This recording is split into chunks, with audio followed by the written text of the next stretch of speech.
The Major League Baseball opening day is now canceled. Who's to blame? Why are we even in this position? Let's get into all the details.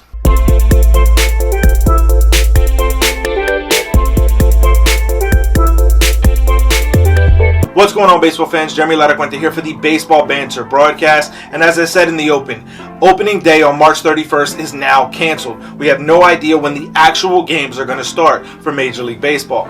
Rob Manfred would have a press conference after the 5 p.m. deadline that the owners and Manfred would institute to the players to kind of force their hands to come and make their deal. We would also hear from the Players Association, Tony Clark, Bruce Myers, as well as Andrew Miller and Max Scherzer. So we're going to get into all the details. So we begin with looking at the things that Rob Manfred brought up. First and foremost, I want to make it very clear. Rob Manfred, to me, is absolutely one of the worst commissioners in all of sports. Okay, he makes Roger Goodell look like an absolute genius commissioner, and this is absolutely a joke in my opinion. I think that Rob Manfred is going to go down in history as one of the worst commissioners in all of baseball history.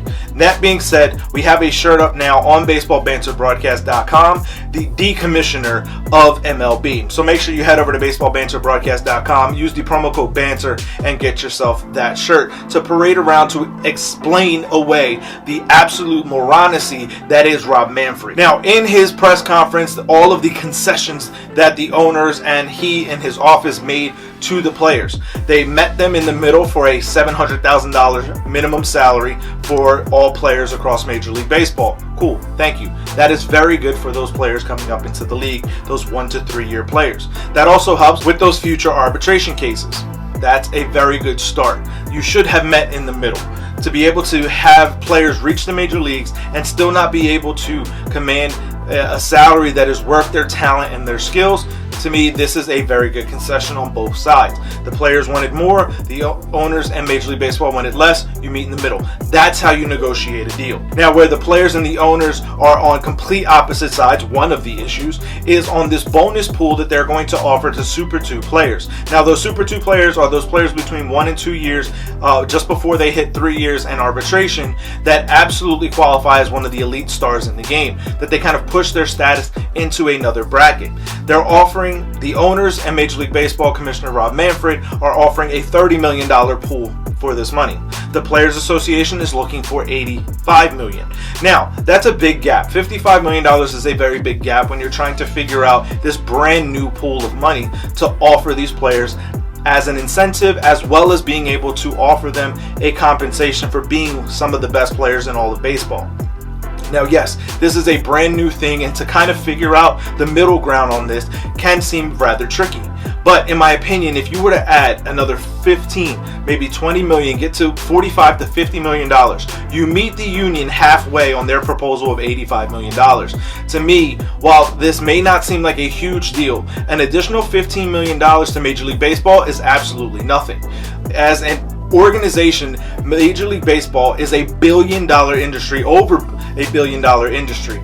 Every year, money goes up. The revenue for Major League Baseball and their teams consistently go up. And no matter what this lying commissioner has said about the last 5 years being difficult revenue-wise, that is an absolute joke and a bold-faced lie, and he needs to be held accountable for that. The idea of having a bonus pool for the best players in baseball that are still not yet at arbitration is an absolute must-have going into this new campaign. I also think that for the players, meeting them halfway on this would absolutely show a sign of cooperation and allow them to maybe come down from some of the marks that they're looking at in terms of the CBT, the competitive balance tax, that we'll get into in just a moment. Now, one of the other things that was instituted by the owners that they were conceding to the players is a way to eliminate tanking as a winning strategy, as Max Scherzer would put it in his tweet earlier this year. The idea of adding a draft lottery, and as Manfred would say, the most aggressive draft lottery in all of the major sports is absolutely critical to me. The idea that we had more teams trying to compete for the worst team in all of Major League Baseball over the last several years, as opposed to trying to win the World Series, is an absolute joke. It's a travesty on this great sport, on America's favorite pastime, that you can have teams actively trying to lose. Just look at the Baltimore Orioles over the last couple of seasons. That has not been a club that is competitive whatsoever. So this, to me, absolutely was a must. You have to eliminate tanking because these small market teams have been playing a absolutely horrendous and disrespectful game to this beautiful sport. Major League Baseball would also propose to the union having the Rookie of the Year and the second place winner get awarded a full year of service time no matter when they were called up to the major leagues. To me, again, incentivizing teams to have their players start at the beginning of the season instead of trying to manipulate their service time. I always use the example of Chris Bryant and the Chicago Cubs. Chris Bryant was held down 3 extra weeks by the Chicago Cubs in order to hold him for an extra year of service time. This to me has to end. There's no doubt about it. This is an absolutely horrendous strategy. When you have these top prospects in the game, players that you drafted high in the first round that are so highly touted throughout the minor leagues, and you hold them down to manipulate their service time to get an extra year out of service, this to me is something that had to end. So I do like this particular addition. The owners would also concede to the players in terms of having 12 postseason teams instead of 14. We're expanding the postseason regardless, so that number to me wasn't going to be as big of a deal. I also think that by having 12 teams, you have a bit more of a competitive league going into the postseason hunt. Now, the discussion, the debate between 12 to 14 teams, it really depends on who you're listening to. Harold Reynolds on MLB Network would make some very persuasive arguments for having 14 teams over 12. In my opinion, I think that having 12 teams in the postseason to me is a solid number. I think that there's still going to be an opportunity for teams in other markets to kind of stay along and try to go for it later into the season as we hit the trading deadline, but also not have teams necessarily go for the opposite approach and start selling everybody off. I think that this, having 12 teams, is a good balance. Now, yes, there's an argument to be made, as Harold Reynolds would make on MLB Network, about having 14 teams because you have more markets involved then, because there's 2 extra slots, one in each league, where you can have teams that may not have been thinking that they are still competitive at being around 500, and they'll still have that opportunity because they're closer to a postseason spot when you have 7 out of 15 teams making the postseason. But to me, that also has the ability to water down the postseason. Yes, once you get in, it is absolutely a crapshoot. You have an opportunity, if you're going into a postseason series hot, to walk away. We've seen many a wild card winners win the entire World Series because they were the hottest team going into the postseason. But to me, this also allows for teams to kind of manipulate the situation and start to sell pieces off. And if that's the case, we start to lose the value. The other thing with having more teams in the postseason is you have a higher likelihood of having teams under 500 making the postseason, which, while there's a lot of parity in baseball, as we haven't had back-to-back champions since the 99-2000 New York Yankees, there's still a lot in this game that has to be based on the regular season.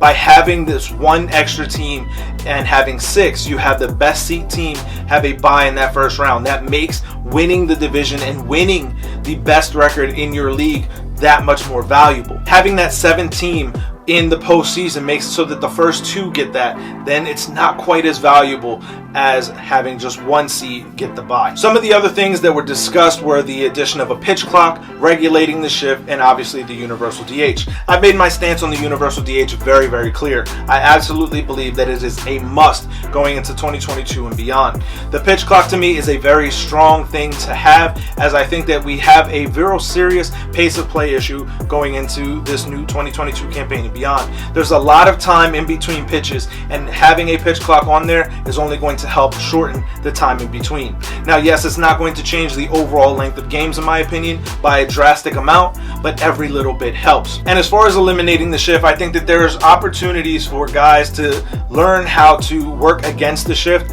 but it also deters some of the power output. There's always going to be a give and take when it comes to the shift, and a different opinion by everybody. To me, whether we have the shift regulated, whether we don't have it regulated, it's all going to be the same thing in the end.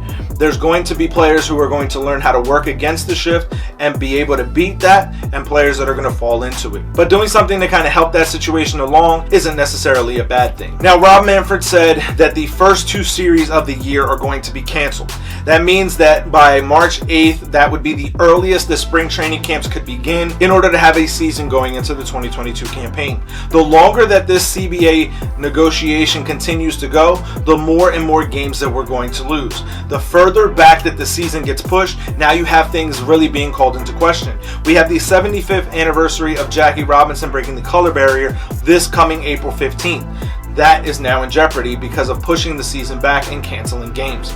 Now, I want to make it very clear, I've never been a fan of Rob Manfred. I made it very clear if you watch this channel for any length of time that this to me is one of the worst commissioners in all of sports, not even just baseball history.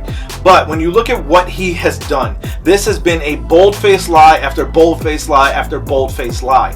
We were told when they instituted the lockout on December 2nd that it was to help speed up the process, to help get negotiations going, and then there was silence for 6 weeks. There's no way that you can try to convince me that locking the players out and not speaking to them for 6 weeks helps speed the process up.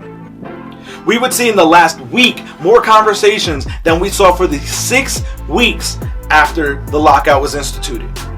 There was no conversation. And then Manfred wants to sit here and blame the players. Oh, phones work 2 ways. Yeah, buddy, well, you're the commissioner. It's your job to facilitate baseball. It's your job to make sure that this game has something to give to the fans. It's your job, and based on what you have to say today, as far as fans being the number one priority, this clearly was not that. You did not want to use the word impasse in your press conference or your answering of questions to reporters after the fact. However, the impasse in Major League Baseball being had on March 31st is you. You also had a bold-faced lie and said to the media that there was not a best and final offer tag on this last proposal that was given to Major League Baseball. However, when the players came out and the Players Association came out, your lead man, your Dan Hellman, your right-hand man in these negotiations, did say repeatedly that this was the best and final offer that they were giving you. Of course, the Major League Baseball Players Association is going to push back on your lame proposal when you're not even trying to meet them halfway on serious issues like the bonus player pool and the competitive balance tax. Then you were asked a question by Jon Heyman, and let me tell you, I don't expect a whole lot coming out of Jon Heyman, but he asked a very good question.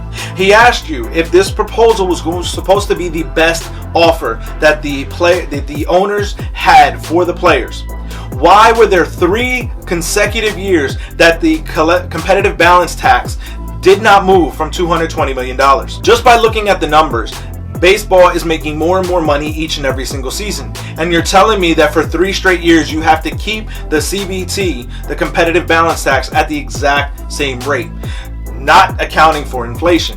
To me, that's an absolute joke. And you had no real answer for that question. And you know why? Because you don't know what you're doing. Any business person with half a brain knows that there's going to be consistent inflation as we've seen Major League Baseball continue to grow their revenue each and every single year. And you're telling me for 3 straight years we have to keep it at the same exact luxury tax threshold? I don't think so. And your incremental gains in the system mean absolutely nothing when you have these small market teams that are clearly running the show here. This is who you're catering to, Rob. This is who you're catering to, these small market owners, right? Because there's no small market teams, right? You have these owners that have this mentality of, oh, I can't pay for this. Oh, they're too expensive. But they're pocketing millions upon millions of dollars each and every single season, and not putting any of this revenue sharing money that they're receiving from these big market clubs that are going over this limit back onto the field. That is the player's gripe. That is why there's such a big distinction and separation between what the owners are offering for a competitive balance tax and what the players are looking for. When you raise that CBT limit, you push it so that teams are actually actively going after free agents. They're actively going to keep their players by extending them longer, because this limit, this salary cap, because that's literally what it is. You have no salary floor, and you wanted to act as if this CBT at this luxury tax threshold is not functioning as a salary cap, but it absolutely is. There's very little doubt amongst anybody who has 2 common sense brain cells to rub together that this is without question a salary cap. So the problem with having a salary cap and not having a salary floor is where you tried to make up the difference. So you had to force teams to spend money, right? But then you cap them at the top. that limits what players are capable of getting. To me, having this competitive balance tax raised, having the luxury tax threshold raised closer to what the players are looking for, allows these bigger market teams and allows all teams the ability to go out and spend money to be able to boost their team, to be able to get to the postseason and play for a World Series. Because at the end of the day, it's all about the World Series. And yet, Rob Manfred is sitting here catering to these small market teams with these small market owners that don't want to spend money. It is very clear that the Pittsburgh Pirates are crying. Their owners are crying about the fact that they're paying $700,000 to their 26-man roster, to their 40-man roster. You are making the entire league hold up. You're making the entire sport hold up for some of these smaller market teams. The Tampa Bay Rays having to pay their players $700,000. The Miami Marlins, the Oakland A's, these smaller market teams that are consistently crying poor when you know they have the ability to go out and get whoever they want at the drop of a dime. This to me is absolutely disrespectful to the players who are the product on the field. Yes, your biggest assets are who you're most ferociously fighting against right now. Without players, you have no sport. You have no game. There's no way that you can get 1,200 players, replacement players, to be able to go out there and put on a product on the field that you're going to get fans to support. Hashtag cancel MLB TV was trending just a couple of days ago because of the fact that you couldn't get your act together. The livelihood of people that work at the stadiums, that work for these teams, are now going to be called into question. Because how long are we going to go with this lockout? How long is it going to be until we get an absolute verifiable starting date? When are we going to be able to get these two organizations, the Players Association and the owners most notably, into a negotiating room where they actually come to an agreement and meet in the middle? That's how you do this. That's how this process works. You have to give and take and try to get the best deal, obviously. But who are the people that absolutely need the best deal? The fans. You made a very big deal about the fact that your fans are the number one thing that you're going through this whole process for, Manfred. But yet the fans seem to be the last thing that you're actually caring about with all of these deals. The fact that your final and best offer made no movement towards cooperating with the Players Association shows just how little you care about the fans. I also want to make note about this deadline, right? So the initial deadline that was stated was February 28th, the last day of February, in order to get a deal done to not have games canceled. We would see the Players Association and Major League Baseball Commissioner and his representatives all the way meeting together all the way up until 3 o'clock in the morning, Monday night into Tuesday. There was a lot of hope and a lot of optimism. The deadline was extended till 5 p.m. on Tuesday. The deadline was just a way to make it seem as if the owners and the commissioner's office were trying to make something happen for the fans. Point blank, the deadline was an absolute false flag operation to try to make the players look like they're not working with you to make a season happen. Anybody with two common sense brain cells to rub together can absolutely see what is going on here. The owners want to pocket as much cash as they want. The players want that reinvested on the field. To players, younger players getting paid earlier and not having to wait 3, 4, 5 years to go through the arbitration process. Not having to wait 6, sometimes 7 years to be able to get to free agency while they're now no longer in their prime. The Players Association wants players in their prime getting the money that they should be paid for their talent when it happens. That to me is why this CBT is so important. Why this luxury tax threshold needs to be elevated. Now the players want the CBT to be at $238 million to start. The owners at $220. Now, while that may not seem like a wide gap and something that is truly unreachable, unable to have cooperation between the two and meet in the middle, to me, there's a very easy number here, right? If the players want 238 and the owners want 220, meet at 230. It doesn't seem that difficult for owners to go up an extra $10 million. But these small market owners want to try to pocket that extra $10 million. Now, yes, there's a lot of things that go into paying the organization from top to bottom. There's a lot of things that go into owning a team in Major League Baseball.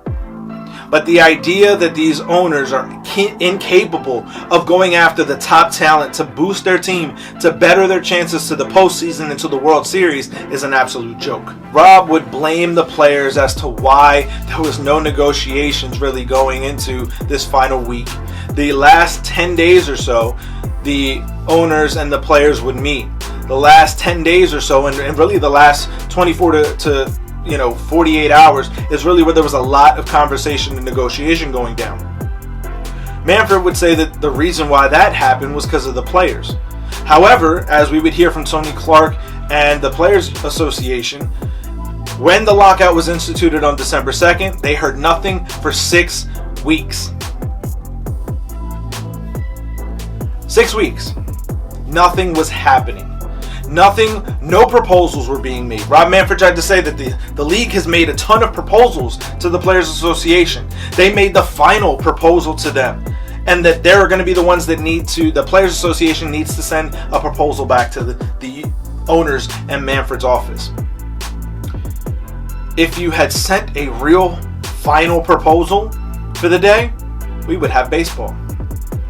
But because you're continuing to try to hold fast to your idea of what the competitive balance tax needs to be, instead of being able to meet halfway with the players, that's why we're at this situation.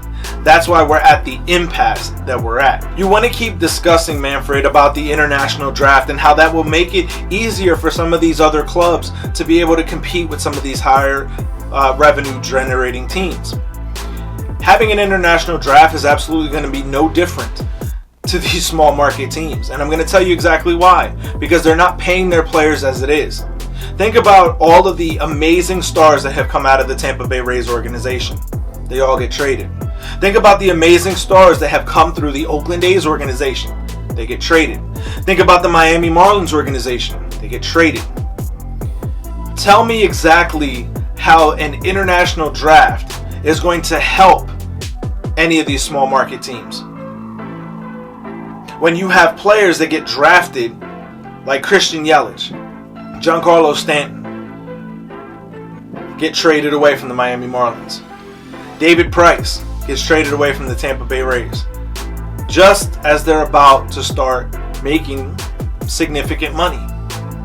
So no, Rob Manfred, your international draft is not going to help these teams. Now, we would also hear from Tony Clark, Bruce Myers, Andrew Miller, and Max Scherzer during their press conference after the fact. And just to kind of throw this out there, the MLB Network would actually cut off that press conference early.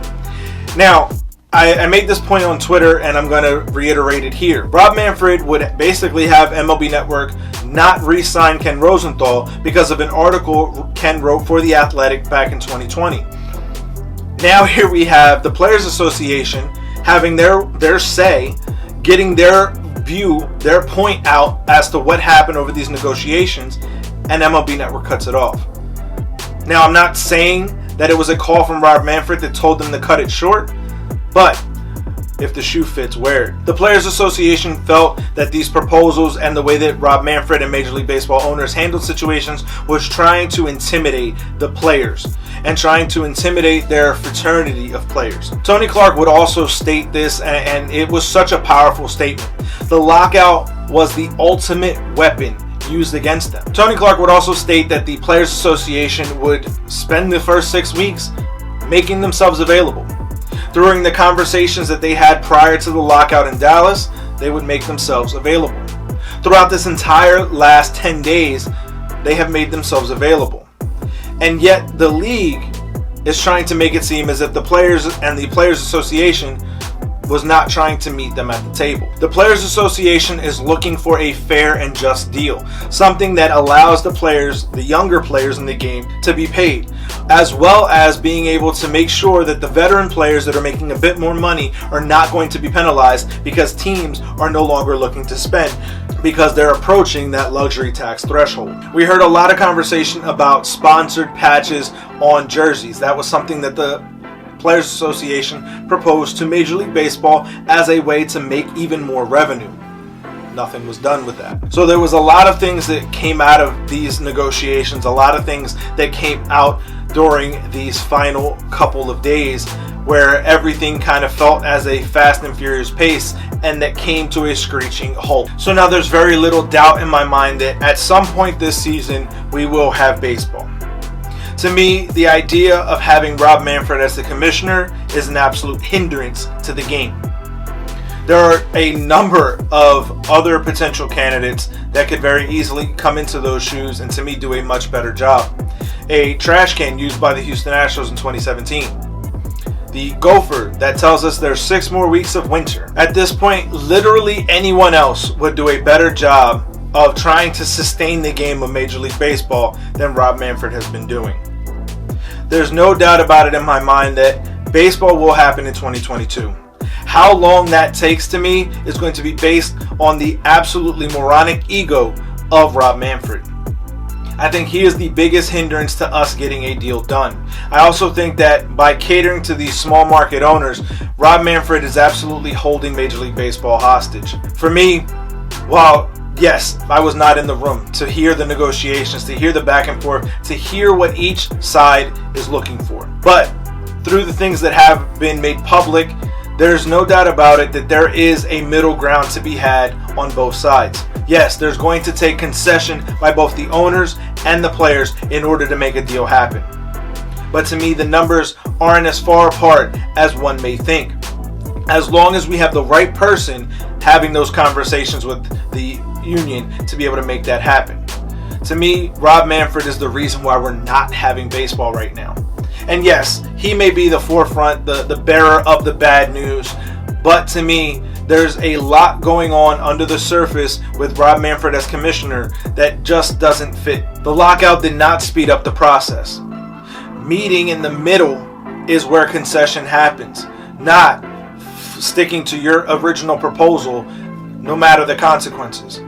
Instituting a deadline on when games would be canceled as a false flag to make it seem as if the players were not cooperating is absolutely a disingenuous act on Rob Manfred's part and the owner's part. Yes, there needs to be a deadline. There needs to be a time where baseball has to be agreed to, where this agreement has to be made in order for the proper amount of time to get pitchers ready, to get the players ready for a full 162 season. And while that deadline in reality is quickly approaching, to me, making these extra deadlines to when you will have these conversations, to when they have to be had by, is trying to force the player's hand and trying to sway public opinion on whether or not you're cooperating and they're not. Trying to make the players seem as if they're the bad guys in the situation, to me, absolutely makes Rob Manfred look even worse. When you try to argue in the court of public opinion, Rob Manfred, as the commissioner of baseball, as the one who is the steward of the game, to me, you're doing an absolutely terrible job. I feel like there's so much more that I can continue to say about Manfred in this entire situation. But I want to close out with this. At some point in the 2022 campaign, we will have baseball. How many games, what that game will look like on the field in terms of pitch clock, shifting, DH, no DH, how that game looks, we'll have to wait and see. But I do genuinely believe that there will be baseball in 2022. I think that for that to happen, the owners and Rob Manfred are going to have to concede even more than they think they've conceded, because I don't feel that they've conceded enough to actually meet the players halfway. And yes, I still think that the players are going to have to concede more than they already have. There's a lot to this game. It's a very complicated situation to get into all of the collective bargaining agreements, the task, all of the things that have to be negotiated through that process. I think that it is very important that when they meet next, which needs to be very soon, that we start to check off little things that both sides can agree on. $700,000 minimum salary, the universal DH. Things like this that are agreed upon by both sides need to be checked off. Instead of making this grand big proposal, work on each thing individually. Start knocking things off the list, because there's an entire list of things that have to be agreed upon in order to start the season.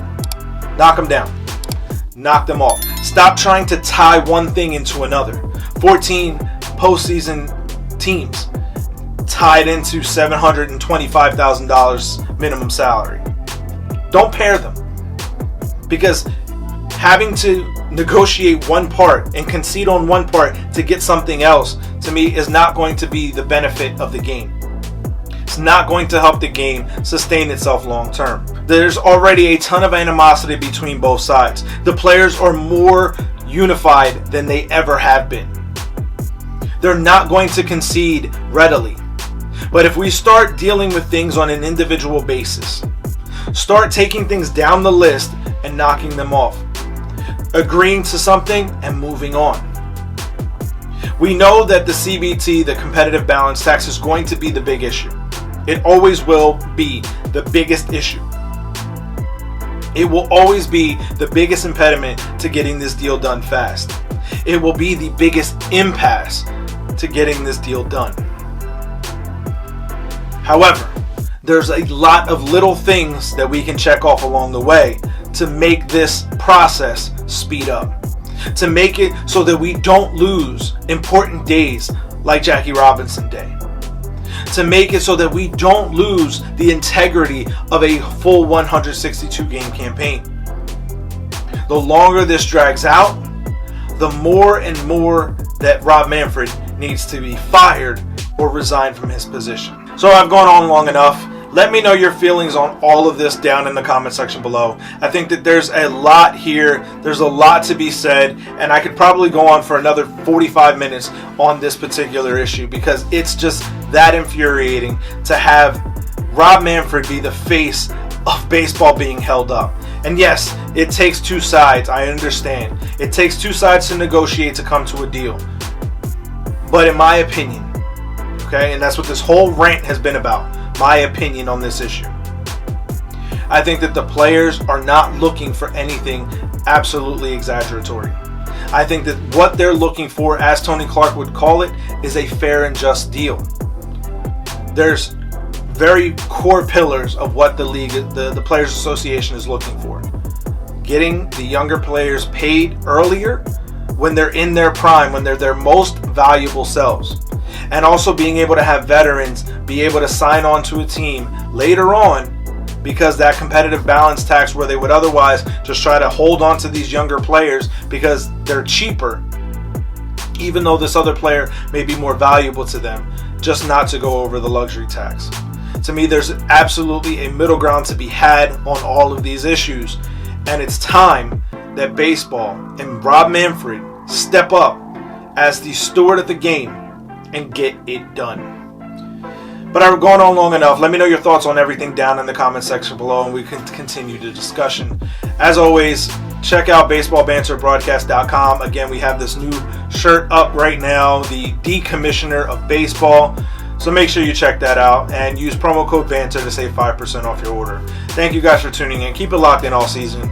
You know the deal. Hit that subscribe button and that like, and I'll catch you guys on the next video. Peace.